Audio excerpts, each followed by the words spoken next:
hear the word Rastafarianism, what's the first thing that comes to mind? Dreadlocks? Reggae?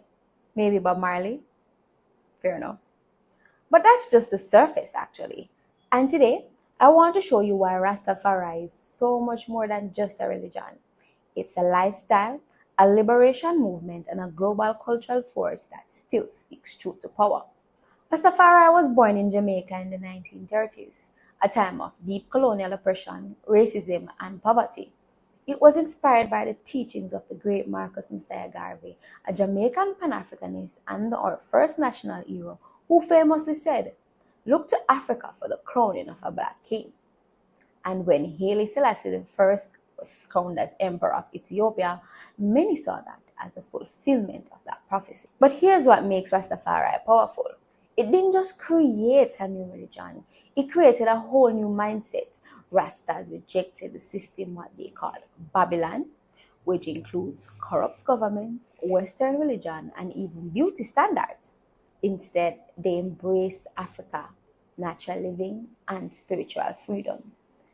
There was a time when Rastas were ostracized in Jamaica, chased, and treated as the bottom of the barrel just for having dreadlocks. Rastafari is not just about sitting in pews. It's about living in truth every day. The dreadlocks, they're not just a style.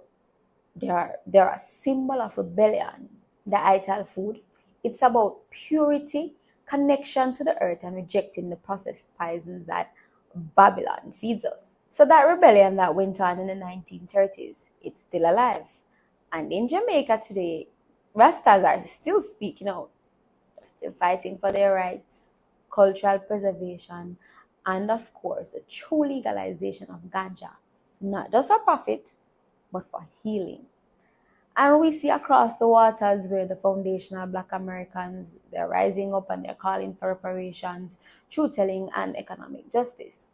Same message, just different accents. For those of the Rasta faith, Rastafari is a guide to conscious living, clean eating, respecting life, living naturally, and staying woke. Before that was even a hashtag.